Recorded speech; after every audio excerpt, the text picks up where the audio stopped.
Snowflake had $1 billion quarter, growing 26%. Databricks just said they're crossing 4 billion, growing 50. It actually makes Databricks sound undervalued. Now, this episode is a cracker. We discuss CoreWeave, Nubank, Databricks hitting $100 billion, and much more. One thing I've learned about large amounts of money, what people say they'll do is meaningless. When you get the $10 million or $100 million offer from Meta, it rocks you back. And that's real competition. And at some point, you got to match the dollars. I think we're all going to live in AI 24/7, and we're all going to use 10 times the tokens and 10 times the compute we are now in 24 months. Like, help me do the math. How much more do we need to spend on infrastructure? One of the things I'm learning, especially on this podcast, is to not to try and feel the need to have an opinion just to fill the space. That's why we have Jason. Ready to go?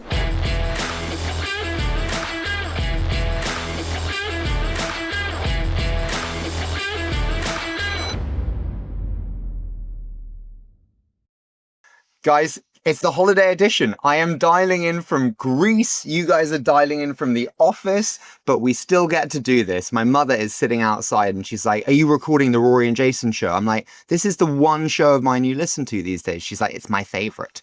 So that's because we're mean to you, Harry. And, I think she actually likes you. She says that you bring me down a peg or two, Rory. It needs doing, Harry. It needs doing. Listen, I want to start with Databricks. Now at $100 billion, worth more than Snowflake, I wanted to start with how we thought about the news of it hitting $100 billion. And we can touch on that first before we move on to what it means in terms of founder-led companies and them inherently being better or more valuable. Well, I'll tell you, it's funny. When I saw it in the journal, it shows the times we live in. It seems small. I mean, Snowflake's worth 60 something billion. So the private worlds and the public worlds are like two different worlds. But this is if I'd seen this a year ago, I would have fallen out of my chair. This is just for fun. Then we could talk about its relative, whether it's a good, Rory will help us figure out if it's actually a bargain. But it's funny how I don't blink an eye for 100 billion in the age of AI. I just didn't even blink an eye. Yes, that is the meta comment. You're exactly right. It's like, oh yeah, Databricks is if you'd said 5 years ago it's going to be $100 billion market cap private company, you'd be like, no way.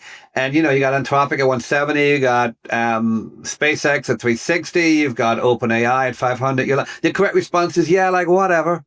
Exactly.